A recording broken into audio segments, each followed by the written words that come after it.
रहीम अस्सलाम वालेकुम dear students. आज का हमारा लेक्चर एक्सरसाइज 2.5 मैथ क्लास 10 के मुतलिक है। क्वेश्चन नंबर 2 का हमारे पास सेकंड पार्ट मौजूद है। अब जो इसका प्रोसीजर है वो इसी तरह है जिस तरह हमने पार्ट नंबर 1 सॉल्व किया था।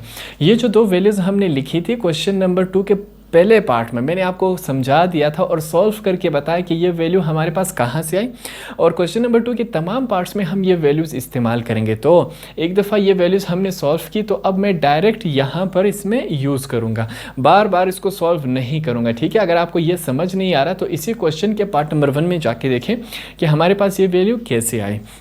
सवाल को स्टार्ट करते हैं। हमारे पास ये इस फॉर्म में है अल्फ़ा का स्क्वायर कॉमा बीटा का स्क्वायर। अब दो वैल्यूज़ हैं। सबसे पहले हम क्या करते हैं, इन्हीं दो वैल्यूज़ को हम नाम देंगे। तो उसके लिए मैं यहाँ पर लिखूँगा लेट, पहले वैल्यू को मैंने नाम दिया अल्फ़ा का, वैल्यू क्या है अल्फ़ा का स्क्वायर।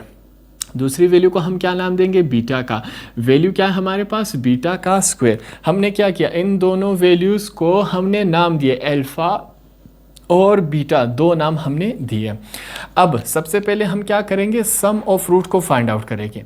मैंने लिखा सम ऑफ रूट्स। अब सम ऑफ रूट्स हम इसे किस चीज़ से जाहिर करते हैं, एस से। इसको फाइंड आउट करने का तरीक़ेकार क्या है, अल्फ़ा प्लस बीटा। ठीक है, अब हमारे पास अल्फ़ा क्या है, ये रहा अल्फ़ा की वैल्यू क्या है, अल्फ़ा क्या है हमारे पास अल्फ़ा का स्क्वायर प्लस ये लिखा है बीटा, हमारे पास क्या है बीटा का स्क्वायर। हमारे पास ये इस फॉर्म में आया। किस फॉर्म में आया, मैं लिखूंगा s is equal to alpha का स्क्वायर प्लस बीटा का स्क्वायर। हमारे पास इस फॉर्म में आया। अब देखिए ये जो मैं लिख रहा हूँ ये मैं अपने आप से लिख रहा हूँ, ये भी मैं अपने आप से लिख रहा हूँ। अब ये मैंने क्यों लिखा, याद रखें मैथमेटिक्स में हम ऐसी चीज़ ऐड कर सकते हैं जिसका सवाल पे कोई असर नहीं पड़ रहा। अब इसका सवाल पे कैसे असर नहीं पड़ रहा मैं बताता हूँ। ये जो +2 अल्फ़ा बीटा -2 अल्फ़ा बीटा, ये दोनों आपस में क्या हो जाएंगे, कैंसिल हो जाएंगे। जैसे ही ये दोनों कैंसिल हो जाएंगे तो इसकी वैल्यू क्या आएगी, 0।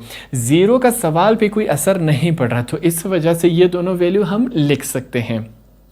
अब आगे देखिए, यहाँ पर आपने क्या करना है, इस पर ध्यान दें जो ब्रैकेट के अंदर है। यहाँ पर हम क्या देंगे, इनको एक रेफरेंस देंगे कि भाई हमें एक बात मालूम है, कौन सी है, कि a का स्क्वायर प्लस b का स्क्वायर प्लस 2ab, ये क्या है, एक फार्मूला है। यहाँ पर देखिए और ये दोनों सेम है, और ये फार्मूला किसके बराबर है, a प्लस बी होल का स्क्वायर, ये इसके बराबर है। तो हम क्या करेंगे, इस तमाम को इसमें कन्वर्ट करेंगे ताकि हमारा जो सवाल है वो छोटा हो सके। अब करते हैं, इसकी ए हमारे पास क्या है अल्फ़ा, तो हमने अल्फ़ा लिखा, प्लस लगाएंगे।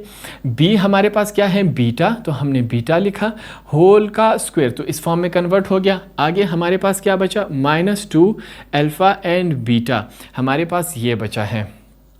अब हम क्या करेंगे, हम साथ में अगर इज इक्वल टू 0 लगा दे, उससे फ़र्क नहीं पड़ता।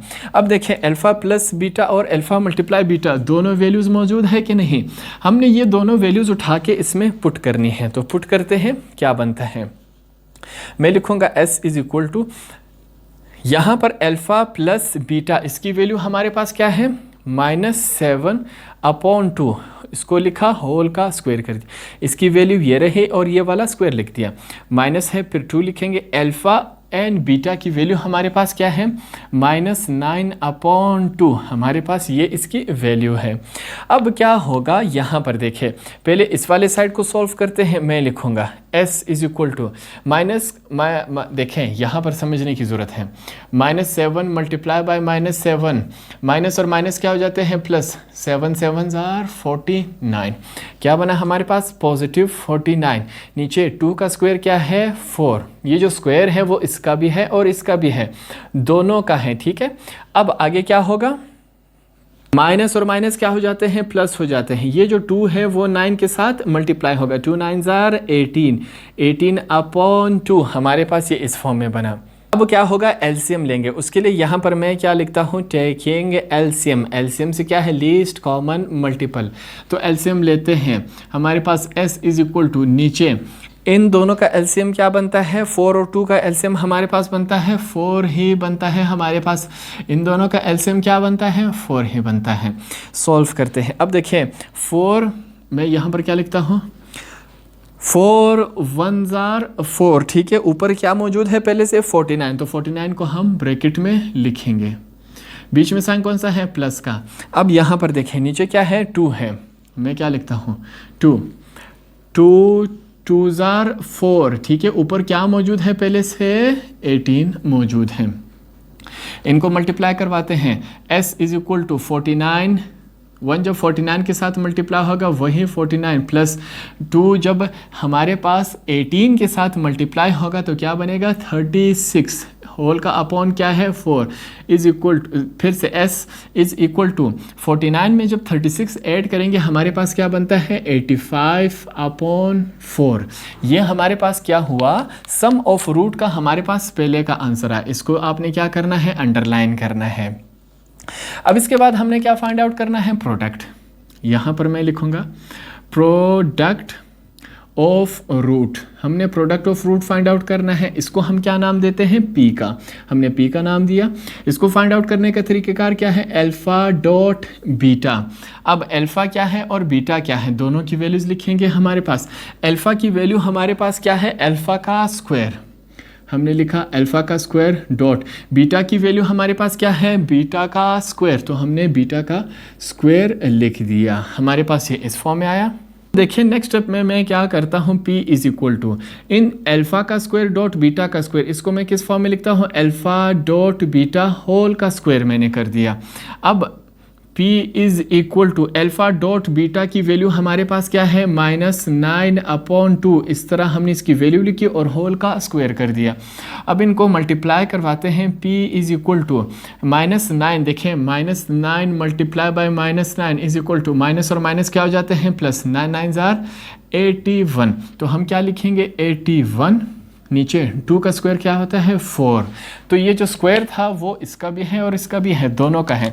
हमारे पास क्या आया, P का आंसर आया। अब हम क्या करेंगे, इस P और S दोनों के जो आंसर है इसको हमने इस्तेमाल करना है। हम क्या करेंगे, इन दोनों को इस्तेमाल करेंगे। उसके लिए यहाँ पर मैं ऊपर क्या लिखता हूँ, मैं लिखूंगा रिक्वायर्ड। जो हमारे पास रिक्वायर्ड होता है क्या, क्वाड्रेटिक इक्वेशन, ठीक है, जिससे हमारा ये सवाल सॉल्व होगा आगे। तो हमने लिखा रिक्वायर्ड क्वाड्रेटिक इक्वेशन, वो क्या होगा, x का square minus sx plus p। हमारे पास ये है। अब हमारे पास s की भी वैल्यू है और p की भी वैल्यू है, तो दोनों वैल्यूज उठा के इसमें पुट अप करते हैं। मैं लिखूंगा सबसे पहले x का स्क्वायर माइनस s की वैल्यू हमारे पास क्या है 85 अपॉन क्या है 4, ये मैंने लिखा। साथ में क्या है x प्लस लगा है p की वैल्यू हमारे पास क्या है 81 अपॉन 4, इस फॉर्म में लिखा। अब हमने क्या करना है, ये जो 4 है इसको हमने ख़त्म करना है। तो इसको कैसे ख़त्म करेंगे, उसके लिए हमें क्या लिखना होगा, मैं लिखता हूँ मल्टीप्लाई 4 ऑन बोथ साइड। अब जो 4 है वो दोनों साइड्स पर हमने क्या करना है, मल्टीप्लाई करना है। तो मल्टीप्लाई करते हैं। मैं लिखूंगा s is equal to, sorry ये हमारे पास s नहीं आ रहा है, मैं लिखूंगा 4 मल्टीप्लाई बाय x किसका, इसके साथ क्या हो रहा है 4 मल्टीप्लाई हो रहा है माइनस, फिर 4 मल्टीप्लाई अब इसके साथ होगा क्या है हमारे पास 85 अपॉन क्या है 4, साथ में क्या है x, फिर लिखूंगा प्लस, फिर से 4 मल्टीप्लाई हो रहा है 81 अपॉन 4 इसके साथ। अब देखें यहाँ पर ये जो 4 है वो इसके साथ कैंसिल हुआ, ये जो 4 है वो इसके साथ कैंसिल हुआ। तो हमारे पास क्या बचा, 4 जब x स्क्वायर के साथ मल्टीप्लाई होगा 4x का स्क्वायर माइनस प्लस माइनस, ये 85 जब x के साथ मल्टीप्लाई होगा क्या बनेगा हमारे पास 85x। अब लिखेंगे प्लस 81, ठीक है, हम क्या लिखेंगे 81 लिखेंगे। तो ये हमारे पास क्या हुआ, फुल एंड फाइनल आंसर हुआ। तो इस तरह आपका क्वेश्चन नंबर 2 का पार्ट नंबर 2 भी कंप्लीट हुआ।